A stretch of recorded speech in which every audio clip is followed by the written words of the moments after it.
अस्सलाम वालेकुम फ्रेंड्स, मैं हूं शहरोज अली और आप देख रहे हैं हमारा यूट्यूब चैनल मसूद इन्फॉर्मेटिक्स।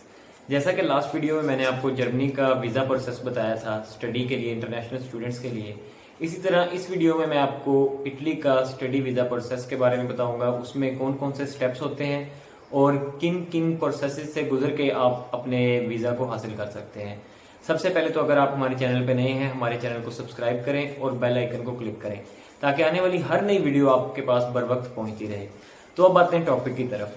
हमारा जो टॉपिक है वो है इटली स्टडी वीज़ा प्रोसेस। दोस्तों, इटली के अंदर एजुकेशन जो इंटरनेशनल स्टूडेंट्स के लिए है वो बिल्कुल फ्री है पब्लिक यूनिवर्सिटीज़ के अंदर। और अगर प्राइवेट यूनिवर्सिटी आपको चूज़ करते हैं तो उसमें एक नॉमिनल सी फ़ी वो लेते हैं जो कि 400 यूरो से लेकर 600 यूरोस तक होती है। इटली के अंदर जो मेजर पब्लिक यूनिवर्सिटीज़ हैं उसमें नंबर 1 पे आती है मेसीना, नंबर 2 पीसा और नंबर 3 लोगना और नंबर 4 पाडोवा।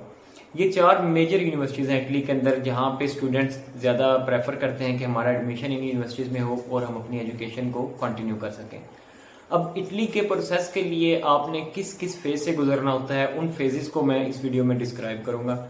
सबसे पहले आपने ये देखना है कि आपने अप्लाई किस कोर्स के लिए करना है, मास्टर्स के लिए करना है, बैचलर के लिए करना है या फिर हायर एजुकेशन PhD वगैरह के लिए करना है। इसमें 4 स्टेप्स होते हैं। सबसे पहले आपने यूनिवर्सिटी चूज़ करनी है, अपना प्रोग्राम चूज़ करना है, उसके बाद आपने यूनिवर्सिटी के ऑनलाइन जो पोर्टल है वहाँ जाके अप्लाई कर देना है। दूसरे नंबर पे जो प्रोसेस होता है जब आपका एडमिशन लेटर आ जाता है वो तब शुरू होता है। उस प्रोसेस के अंदर आपकी सारी डॉक्यूमेंटेशन आ जाती हैं। डॉक्यूमेंटेशन आने के बाद तीसरा प्रोसेस होता है आपका SOPs का, जो आपने अपनी फाइल बनानी है। फाइल बनाने के बाद चौथा प्रोसेस है आपके इंटरव्यू प्रिपरेशन का। इंटरव्यू प्रिपरेशन के बाद जो 5वां स्टेप है वो है यूनिवर्सिटी या एम्बेसी से जो कॉल लेटर आपको आता है इंटरव्यू के लिए। ये 5 फेजेस हैं और जो 6वां और अहम फेज है वो आपके प्रोसेस के अंदर ही शामिल है, लेकिन इसको मैं हाईलाइट इसलिए कर रहा हूँ कि काफ़ी सारे लोगों को इसमें कन्फ्यूजन होती है। वो ये है कि इटली के लिए ब्लॉक अकाउंट खुलवाना पड़ता है या फिर कोई स्टेटमेंट शो करवानी पड़ती है। इन 5-6 चीज़ों को आज हम इस वीडियो में डिस्कस करेंगे, इन सारे स्टेप से गो थ्रू होंगे और मैं आपको बताऊंगा कि इसमें आपका एक्सपेंस वगैरह कितना आएगा और कितना टाइम लगेगा। चलें फ्रेंड्स, अब आते हैं हम इसकी डिटेल डिस्कशन की तरफ। तो जो पहला स्टेप है जिसमें आपने यूनिवर्सिटी चूज़ करनी है, अपना कोर्स चूज़ करना है और उसके लिए अप्लाई करना है, उसमें सबसे अहम और इम्पोर्टेंट बात जिसको मैं आपको बताना चाहता हूँ वो ये है कि आपने इनटेक कौन सा चूज़ करना है। क्योंकि इटली में इंटरनेशनल स्टूडेंट्स के लिए 2 इनटेक्स आते हैं। पहला इनटेक जो सा है वो सितंबर से स्टार्ट होता है और जनवरी-फरवरी में ख़त्म होता है। जो दूसरा इनटेक है वो स्टार्ट होता है फरवरी में और जाके जुलाई में ख़त्म होता है। तो ये 2 इनटेक्स होते हैं इंटरनेशनल स्टूडेंट्स के लिए। इसके अंदर अब हम पहली चीज़ ये देखेंगे यूनिवर्सिटी कैसे सिलेक्ट करनी है। इसमें एक वेबसाइट है जिसके ऊपर इटली इंटरनेशनल स्टूडेंट्स के लिए सारी इंफॉर्मेशन प्रोवाइड करता है, वो है यूनिवर्स इटली। इस वेबसाइट पे आप जाएंगे तो आपको यहाँ पे इटली में इंटरनेशनल स्टडीज की सारी इंफॉर्मेशन मिल जाएगी कि कौन कौन सी यूनिवर्सिटी में आप किस तरह अप्लाई कर सकते हैं। ये प्रोसेस मैं आपको करके भी दिखा दूंगा डिटेल। तो अब सबसे पहले जब आपने यूनिवर्सिटी चूज कर ली, अपना प्रोग्राम चूज कर लिया, उसके लिए अप्लाई कर दिया। अप्लाई करते वक्त एक एडमिशन फीस आपसे वो मांगते हैं, डिमांड करते हैं, जो होती है तकरीबन 233 यूरो 233 यूरो से 300 यूरोस के दरमियान। आपने अपना एप्लीकेशन फॉर्म फिल करके ये फीस सबमिट कर देनी है डायरेक्ट यूनिवर्सिटी के अकाउंट में और इस फीस के सबमिट होने के बाद नेक्स्ट 4 to 6 वीक के अंदर आपका एडमिशन लेटर आ जाता है। एडमिशन लेटर आने के बाद उसके ऊपर वो आपको रिक्वायर्ड डॉक्यूमेंट्स मेंशन कर देते हैं कि आपने ये डॉक्यूमेंट अपना रेडी करना है और इसको एम्बेसी के पोर्टल पे अपलोड करना है। उन डॉक्यूमेंट्स के अंदर अगर आप मास्टर्स स्टडीज के लिए जा रहे हैं तो आपके पास सबसे पहले आपकी ग्रेजुएशन की डिग्री, दूसरे नंबर पे आपकी इंटरमीडिएट की डिग्री, तीसरे नंबर पे आपकी मैट्रिकुलेशन मैट्रिक की डिग्री। ये तीनों डिग्रीज जो सी हैं यूरोप के अंदर, आपने जब भी किसी कंट्री में अप्लाई करना है तो आपने इन तीनों डिग्रीज को वेरीफाई करवाना है इन 3 इदारों से। सबसे पहले जो आपकी हायर एजुकेशन की डिग्री है वो HEC से वेरीफाई होनी चाहिए। नंबर 2 पे ये सारे डॉक्यूमेंट्स IBC से, जो आपका एक इदारा है मुल्क में, उससे आपके वेरीफाई होने चाहिए। और नंबर 3 पे जो आपके मुतलका बोर्ड हैं, जिस तरह आप लाहौर बोर्ड से हैं, कराची बोर्ड से हैं या किसी भी अपनी सिटी के बोर्ड से हैं, तो उस बोर्ड से आपकी डिग्रीज वेरीफाई होनी चाहिए। जब ये सारी डिग्रीज वेरीफाई हो जाएंगी, स्टैंप हो जाएंगी आपकी HEC से और बाकी तीनों इदारों से, तो आपने इनको फिर अपलोड कर देना है यूनिवर्सिटी के पोर्टल पे। ये डिग्रीज अपलोड करने के साथ साथ आपने जो 2 चीज़ें लगानी है बहुत ही इंपॉर्टेंट, एक इंग्लिश प्रोफिशिएंसी लेटर, क्योंकि मास्टर्स के लिए इंग्लिश या आइट्स के जो कोर्सेज हैं वो रिक्वायर्ड नहीं होते, तो उसमें आपने इंग्लिश प्रोफिशिएंसी लेटर लगाना है। इंग्लिश प्रोफिशिएंसी लेटर के साथ साथ आपने ये अपने डॉक्यूमेंट्स अपलोड कर देने हैं, प्लस एक कॉन्फिडेंशियल लेटर होता है जिसको हम यूं भी समझ लें कि एडमिशन कंफर्मेशन लेटर अपनी तरफ से लिखते हैं या मुतलका इदारे की तरफ से जहां से आपने अपनी ग्रेजुएशन कंप्लीट की होती है। वो कंफर्मेशन लेटर या कॉन्फिडेंशियल लेटर लिख देते हैं कि ये लड़का जो सा है या ये स्टूडेंट है, ये हमारे पास पढ़ता रहा है और ये हायर स्टडीज के लिए आना चाह रहा है, और वो उसमें आपकी जितने भी पॉजिटिव आपके एस्पेक्ट्स हैं आपकी पर्सनैलिटी के लिहाज से वो एक लेटर आपको बना देंगे। ये सारे लेटर आपने एम्बेसी के पोर्टल पे अपलोड कर देने हैं। एम्बेसी के पोर्टल पे जब आप ये लेटर्स अपलोड कर देते हैं तो आपने अपने एसओपीज यानी कि जो आपने बैक एंड पे अपने डॉक्यूमेंट्स सारे रेडी करने हैं, उसमें एक तो आगे आपकी स्टेटमेंट। अब बैंक स्टेटमेंट इटली के लिए जो चाहिए होती है वो है तकरीबन 35 लाख 3.5 मिलियन से 4.5 मिलियन तक। वो बैंक स्टेटमेंट सिर्फ और सिर्फ आपके अकाउंट में पैसे जो पड़े हैं या लास्ट 6 मंथ की ट्रांजैक्शन जो हुई है उसको शो करवाने की। इसमें आपने कोई भी अमाउंट अपने अकाउंट में नहीं रखवानी। जैसे हम ऑस्ट्रेलिया की बात कर रहे थे लास्ट वीडियो में भी, ऑस्ट्रेलिया में यूं करना पड़ता है कि आपने वो पैसे 30 लाख 40 लाख अपने अकाउंट में शो करवाना होता है कि ये पड़े हैं। इसमें आपने शो नहीं करवाना, जबकि इसमें आपने सिर्फ और सिर्फ अपनी ट्रांजैक्शन हिस्ट्री शो करवानी है या अकाउंट स्टेटमेंट शो करवानी है लास्ट 6 मंथ की, जो 3.5 मिलियन या 4.5 मिलियन होनी चाहिए। तो ये सारे डॉक्यूमेंट्स अपलोड करने के बाद अपनी स्टेटमेंट आपने बैकएंड पे रेडी करनी है, एसओपीज अपने रेडी करने हैं। एसओपीज में आपकी इंटरव्यू बहुत अहम चीज है। इंटरव्यू की प्रिपरेशन आप जितनी अच्छी करेंगे आपके वीजा के चांसेस उतने ज्यादा होंगे, क्योंकि इटली या यूरोप की जो कंट्रीज हैं ये आपका इंटरव्यू कंडक्ट करती हैं लाजमी, जिसमें इंटरव्यू में वो मुख्तलिफ किस्म के पहलुओं से आपको देखते हैं। आप उधर इटली सेटल होने जा रहे हैं, स्टडी के लिए जा रहे हैं, आप जिस कोर्स में आपने एनरोलमेंट ली है क्या आपकी प्रीवियस स्टडी उससे कोई ताल्लुक रखती है या नहीं रखती, वो सारी चीजें इसलिए देखते हैं कि कहीं ये स्टूडेंट यहाँ काम की गर्ज से तो नहीं आ रहा। तो ये चीजें वो सारी आपकी मॉनिटर करेंगे।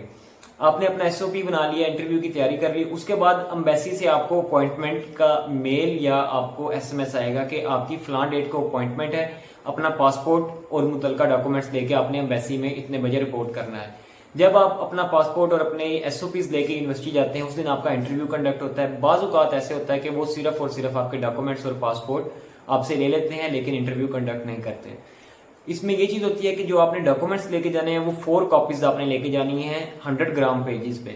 A4 100 ग्राम पेज हो, उसके 4 सेट आपने बनाने हैं अपने जितने भी डॉक्यूमेंट्स हैं। आपका एफआरसी आपका, उसके अलावा आपका बे फॉर्म वगैरह, बर्थ सर्टिफिकेट वगैरह, ये डॉक्यूमेंट्स और डोमिसाइल बनता है हमारे मुल्क में पाकिस्तान में जो आपकी सिटीजनशिप को जाहिर करता है। ये सारे डॉक्यूमेंट्स जो उनसे आपके ये कंप्लीट होने चाहिए। इसके 4 सेट आपने एम्बेसी ले जाने हैं। अगर वो आपका इंटरव्यू कंडक्ट करते हैं तो आपने इंटरव्यू की तैयारी करके जानी, जिसके आपको क्वेश्चंस मैंने बताए हैं। और अगर आप किसी कंसल्टेंट के थ्रू कर रहे हैं तो वो भी आपको इसके बारे में गाइड कर देगा। और अगर आप सेल्फ पे इसको अप्लाई कर रहे हैं तो आपने इंटरव्यू की तैयारी, इंटरनेट पे बहुत सारे पोर्टल्स ऐसे हैं, यूट्यूब पे काफी लेक्चर्स मिल जाते हैं जिसमें आपको बताया जाता है कि आपने इंटरव्यू की तैयारी कैसे करनी है। इंटरव्यू पे भी डिटेल वीडियो मैं आपको बना के उसमें प्रेजेंट करूंगा कि इंटरव्यू में क्या क्या क्वेश्चन पूछे जा सकते हैं। उसके बाद जब आप वैसे इंटरव्यू दे के आते हैं, आपका पासपोर्ट और डॉक्यूमेंट्स वगैरह कलेक्ट हो जाते हैं, वो आपको कहते हैं कि हम आपको कॉल करके कंफर्मेशन दे देंगे कि आपका वीजा एक्सेप्ट हुआ है या रिजेक्ट हुआ है। उसके तकरीबन 4 से 6 हफ्ते के दौरान आपको पासपोर्ट कलेक्शन की कॉल आ जाती है। आपका वीजा अगर रिजेक्ट हुआ हो, अल्लाह ना करे किसी का वीजा रिजेक्ट हो, लेकिन जिन भाइयों का वीजा रिजेक्ट होता है उसमें वो 2 और 3 पेजेस की आपको सारी इंफॉर्मेशन देते हैं कि आपका वीजा किस वजह से रिजेक्ट हुआ है, आपने इंटरव्यू में किन किन चीजों को सेटिस्फाई नहीं किया या कौन कौन से एस्पेक्ट्स आपके एसओपीज के जो फुलफिल नहीं थे। इटली जो है ये बहुत ही प्रेफरेबल एक कंट्री है स्टूडेंट्स के लिए, इंटरनेशनल स्टडीज के लिए, क्योंकि स्टूडेंट्स ये देखते हैं, बहुत से लोग ऐसे हैं जो कैलिबर जिनका बहुत हाई है, पढ़े लिखे हैं, अच्छे स्कोर उन्होंने गैदर किए होते हैं अपनी प्रीवियस स्टडी में, लेकिन वो अफोर्ड नहीं कर सकते। तो इटली में स्टडी फ्री होने की वजह से ये डिजायर्ड लोकेशन है बहुत से स्टूडेंट्स के लिए। बहुत सी कंट्रीज से हर साल यहाँ पे स्टूडेंट्स आते हैं। आपने एक चीज अपने माइंड में रखनी है, इटली के लिए जब भी आपने अप्लाई करना है आपके एसओपी स्ट्रांग होने चाहिए, क्योंकि आपका वीजा रिजेक्ट या एक्सेप्ट सिर्फ और सिर्फ आपके एसओपी की बेस पे होता है। जब इस सारे प्रोसेस से आप गुजर जाएंगे तो आपको पासपोर्ट कलेक्शन की कॉल आ जाएगी।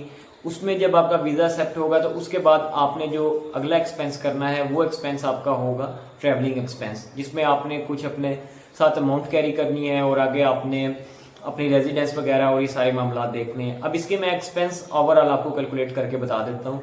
जब भी आपने यूनिवर्सिटी में अप्लाई करना है, एडमिशन लेटर के साथ आपने 250 से 300 यूरोस और ये 600 यूरोस तक भी जा सकती है, आपने अपनी एडमिशन फीस सबमिट करवानी है।